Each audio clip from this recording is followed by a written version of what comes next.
Welcome. I'm Penelope Ferguson, and welcome to the show on GAPS syndrome. That's Gut and Psychology and Physiology Syndrome. I'm a certified GAPS practitioner, and I'm also a registered dietitian with over 35 years of clinical experience at the bedside in critical care, renal and geriatrics, nutrition and dietetics. But my love has always been traditional foods and cooking traditionally and espousing what traditional foods are. And with the GAPS program, traditional foods are used for the healing and sealing of the gut. I'm joined today by some fellow GAPS practitioner. To my right is Gina Phelps, a certified GAPS practitioner. Gina? Hi, Penelope. How are you today? I'm fine, thank you. Great. My name is Gina Phelps, and I am a certified GAPS practitioner and also a nutritional therapy practitioner. I work with individuals and families and helping them with their journey into better digestion and better health. And it's my privilege to be here and be part of this group. And I'd like to welcome and introduce to you Mary Lipscomb. I'm Mary Lynn Lipscomb. I live in the southern end of the Shenandoah Valley in the Lexington area. I'm a certified GAPS practitioner, registered nurse, and I've had a consulting business helping people with their health issues for a number of years now.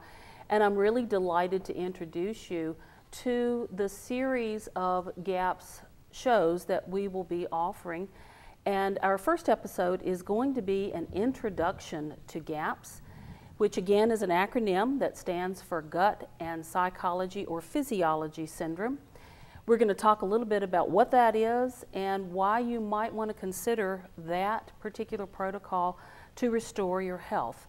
I think you'll be pleasantly surprised when you learn about some of the traditional foods that are included in this protocol.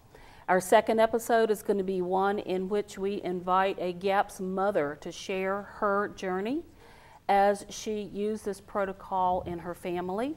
You're going to hear her discovery of this relatively new diet and lifestyle and how she made the decision to try it in order to heal her family, as well as her successes, her challenges, all along the way. This is going to be a really rewarding story that you don't want to miss. In our third episode, we're going to share details of the GAPS nutritional protocol, which foods to include in your diet, which foods to avoid, and why. We're going to also show you the foods that could be included in a typical day while using the full GAPS diet. You will be pleasantly surprised when you learn about the foods that are included in this plan and how delicious and nutritious they really are. These are, once again, traditional foods. We'll be explaining along the way what we really mean when we say traditional foods. They are home prepared and they are not processed. Our fourth episode is going to be similar to the third in that we're going to talk about what's known as the GAPS introduction diet. And this is the portion of the GAPS protocol that's used by people who have more severe food intolerances, food allergies, digestive issues, or some neurological problems such as autism or perhaps neuromuscular disorders. In fact, Dr. Natasha Campbell McBride, who is the medical doctor who actually came up with the GAPS protocol, she used these specific strategies to help her own son, who was diagnosed with autism at the age of 3. Dr. Campbell McBride is a medical doctor with degrees in neurology and human nutrition. She was educated in Russia, and she currently practices in the UK. We'll be showing her website at the end of the program. Dr. Campbell McBride's practice and her popularity around the world became such that she decided to train healthcare professionals in the United States to carry out her protocol. So in 2011, she came to the United States and began to teach and train, and the three of us have benefited that particular training. In this episode, we're also going to demonstrate how to make 2 powerfully healing foods, stock and bone broth. You certainly don't want to miss that demonstration. Detoxification strategies are going to be discussed in our 5th episode, And this is an important aspect of the healing protocol, and you'll learn lots of how-tos to avoid environmental toxins, to how to gently detoxify the body, and in order to minimize the die-off that often comes with detoxification. We'll also be doing a live demonstration of juicing and making what's known as a GAPS milkshake. And then finally, each of your GAPS guides around the table here will prepare one of their favorite healing foods. And in the sixth and final episode, we'll tell you why this food is important in healing the lining of the GI tract and in rebalancing the gut flora. So, we know you will tune in to each of these exciting episodes on your public access channel. Now, let's begin with the first episode, that being the introduction to gut and physiology, gut and psychology syndrome, that once again was brought to this country by Dr. Natasha Campbell McBride. You will see this particular logo many places now. This signpost will elucidate for you the various neurological and developmental problems that some of our young people are experiencing currently, that being autism, ADD, ADHD, depression, and other mental and developmental problems. And so the GAPS protocol is ideal to address these particular problems. But these are not the only issues that people may choose GAPS to address. Many people have autoimmune, inflammatory, allergy, etc. problems that make them take a very close look at the GAPS protocol. One of the things that is part of the GAPS training is to understand that all diseases begin in the gut. This is a very famous quote that is attributed to the father of medicine, Hippocrates, more than 2,000 years ago. This is a very true statement in my personal experience, in that as I worked with clients over the years, I began to understand more and more how true that statement was, that all diseases did begin in the gut. And looking to the gut as one of the core issues in the body was very important. So GAPS does establish a connection between the state of the gut and the health of the rest of the body, whether that is the neurological system, the immune system, the musculoskeletal system, etc.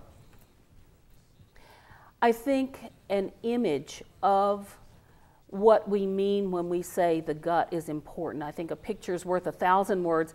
And so if you can understand at this point that when each of the GAPS guides refers to the gut, we're talking about the entire gastrointestinal tract, starting at the mouth and ending at the anus. This is an entire system that has ramifications and many organs, tissues, and structures that are important for digesting and assimilating food and for keeping us healthy. In the small box that you see in the upper left-hand corner of this slide is a magnification of the gut flora. So when we use the word gut flora or gut dysbiosis, we're talking about the microbes that inhabit the gut, and many different microbes all along the tract, and the important role that these microbes play in our health and in our well-being. So included in this GI tract, in this gut, is not only the mouth, the teeth, the tongue, the esophagus, the stomach, the pancreas, the liver, the gallbladder, the small intestines, the appendix, the large intestine, also known as the colon, the rectum, etc. This entire tract is vital for our health. So it would be important to examine a little more closely this flora or these microbes. It was shocking and astounding to me to learn that 90% of our cells as a human being and our genetic material are gut flora. In other words, our microbes are more us than we are. We are only 10% us and 90% microbes. That is a huge number of cells and genetic material in our body. And as Dr. Cam McBride says, we ignore them at our peril. And I think along the way, we have been guilty of not being as conscious and aware of the importance of this gut flora. But recently, there has been much more attention paid to this topic and much more talk in terms of the gut microbiome and other topics, and now some new research coming out that is very surprising indeed. So it's important to understand that this gut flora is divided into three basic groups: the essential or the beneficial flora, the opportunistic flora, and the transitional flora. Now, these essential or beneficial flora are what Dr. Cam McBride refers to as the indigenous flora or the indigenous microbes, or another way to say that is that population of bacteria that we gain through the birth process. We actually do become exposed, if you will, and gain access to our gut flora through our parents, mostly the mother, and that bacteria which populates her body. That flora is absolutely essential for good health. That is the flora that stands sentry in the body, that helps to keep in check the second type of flora, that being the opportunistic flora. This is the flora or the microbes that may inhabit the body that could become disease-producing, sometimes called pathogenic, whenever they overgrow or become out of balance. This essential or beneficial flora that we're born with keeps that in check, keeps that in balance, so that we can have the balance that we need in order to digest our food, assimilate our food, keep our immune system strong, keep our entire body healthy. The transitional flora is the third category, and that is the microbe that comes and goes at all times. We experience exposure to flora and microbes with every drop we drink, with every bite of food that we eat, with everything that we contact by way of our mouth and sometimes our skin. And so this transitional flora is also part of the picture of the entire flora of the body. This flora, this entire flora, and essentially and especially the beneficial flora, has many different objectives and many different purposes. A main one being to protect us. This flora is a major factor in keeping our gut wall, our gut lining healthy, keeping it intact and able to do its job. That job being mainly to digest and absorb our food, but also to produce many of our essential vitamins, many of the B vitamins being produced by this essential flora, as well as helping us to detoxify the body of specific toxins, as well as modulating our immune system, which means that it enables our immune system to operate normally and in a healthy way and to remain strong. It's important to understand what can damage this gut flora, and I think many of you will resonate with some of these factors because you can easily recognize that these may have been or are a part of your health history or even your daily life. It is quite important to understand that if this flora becomes damaged, and damaged sometimes in a very significant way, that it becomes difficult at times to recover it, although not impossible.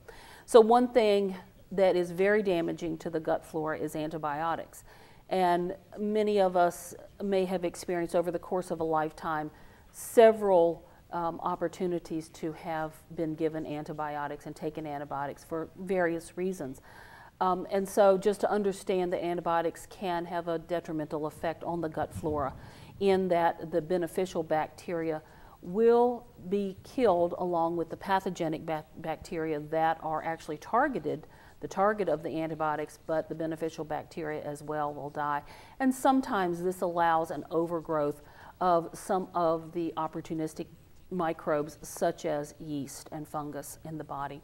Other things that can damage: steroids, birth control pills, other drugs such as painkillers, analgesics, and other commonly used drugs can really damage the microflora of the body. Dr. Kel McBride says that these three aspects, these three factors, antibiotics, steroids, and other drugs, probably do the most serious damage to the normal gut flora.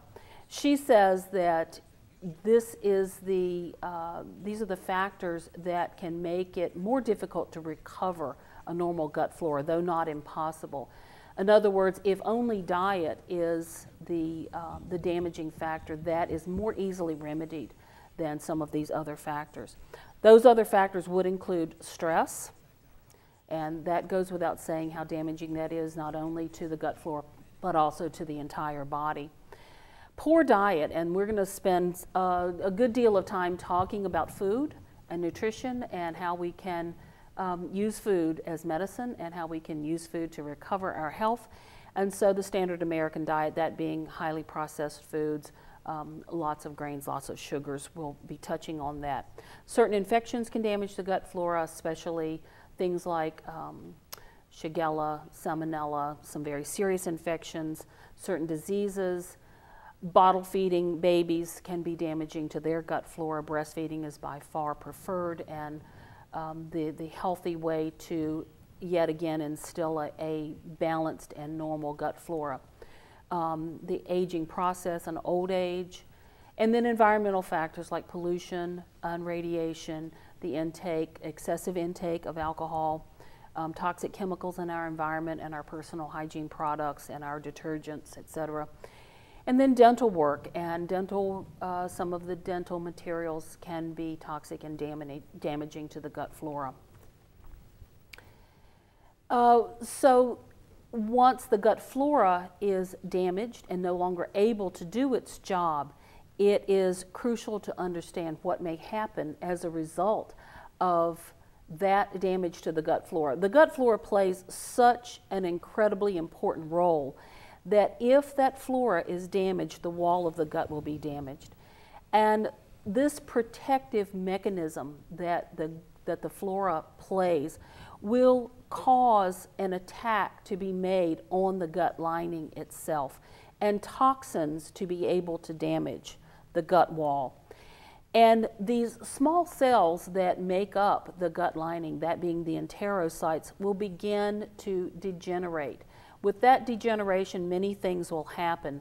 One of the things that will happen is that the individual will no longer be able to digest and assimilate their nutrients normally, and then tiny spaces may open in the gut wall that allow toxins and partially digested foods into the bloodstream. Many times these partially digested foods come from grains and dairy products, and people then develop significant allergies to their foods as a result of these partially digested foods being allowed to pass across a barrier that should remain intact, but in fact becomes damaged and junctions open as a result of the gut flora being damaged. So what will happen then is people do develop food allergies, food intolerances to not only grains and dairy, but many other foods. And many times that sensitivity or that intolerance will just worsen over time. Toxins are released into the bloodstream, microbes get access to the bloodstream, and then the immune system reacts abnormally, setting up what is known as an autoimmune response that makes it possible for normal tissues to be attacked by our own immune system, which is supposed to protect us. And this, it is thought, accounts for much of the damage that is done to perhaps the neurological system, the brain in an autistic child perhaps as an example, the joint lining in a person with rheumatoid arthritis, for example, and other tissues in the body that may be attacked by the person's own immune system, which is making a mistake simply because these toxins and partially digested foods and foreign proteins that should be confined to the digestive tract seep out and get access to parts of the body that it should not have. The general toxicity builds in the body, so the person becomes much more toxic. They may develop a chronic fatigue, migraine headaches, and many other symptoms that creates, it makes it very difficult for people to perform their activities of daily living. This is just an image of what I have just talked about. What you see in this image is the lining of the gut wall, which looks like that segmented snake in the middle, and then you see factors in the immune system on one side of the wall and the gut mucosa on the other side of the wall. And that dividing line that is the gut mucosa and the gut wall is extremely important for our health. And the gut flora in large part protects that gut wall and makes our immune system strong and perform normally. So we will be talking about gaps in children and gaps in adult when we hear our story of our GAPS family and the GAPS mom. We may hear parts of this, but the typical scenario is that the mother, or in some cases the grandparents, the mother and the father may have gut dysbiosis or abnormal gut flora. Therefore, at birth, the baby does not get exposure to a normal constellation of microbes. That starts a scenario whereby the immune system could become compromised if other factors come into play. Many times, one of the factors that comes into play is that antibiotics are used or the baby is not breastfed, and therefore an abnormal gut flora gets started, and there'll be further damage to the gut flora. There are other factors that may come along to weaken the child. Some of the toxic elements in the adjuvants to vaccinations and some of the microbes associated with vaccinations could become a factor if the gut flora is not healthy. Then the baby is typically weaned to what is called the usual weaning diet, and that means that the child typically is given some grain, usually rice cereal, and often pasteurized milk, and often that milk is not as healthy a product as many dairy products could be. Then this leads to more damage to the gut wall. You have what I have described before, the escape into the bloodstream of undigested foods and other toxins, and then the whole gut and psychology or physiology syndrome gets started with more damage to the body. In an adult, the typical scenario that the GAPS guides will see is this adult will have certainly been a GAPS child. They will have many different issues that have gone on in their lives, many infections. Often they've had many courses of antibiotics, those infections being ear infections, throat infections. Often they've had tubes placed in their ears, they've had strep throats. They've had their tonsils and adenoids removed because of chronic infections. They may develop asthma, eczema, many different problems that come along. And then they come through life with many subsequent problems. There are various problems. And once they reach adulthood, then many of these problems have become chronic, and they're then seeking a solution because they know that they are no longer healthy. And so we'll hear about that as we talk to the GAPS mother and hear her story about her family. And so I just want to conclude this particular session by saying thank you to the GAPS guides that are at the table with me today, Penelope Ferguson and Gina Phelps. We are the GAPS guides that are up and down the valley. We range from Northern Virginia all the way down the valley to the southern end, and we are delighted to bring this information to you as we help you to understand the importance of the gut and how it connects with the mind, the mood, and the rest of the body. And so to conclude, the best way to contact us would be using this email, gapsguides@gmail.com. A more detailed contact information can be found at www.gaps.me. And once again, on behalf of Gina Phelps and Penelope Ferguson, I thank you for joining us today. We look forward to you joining us in the future.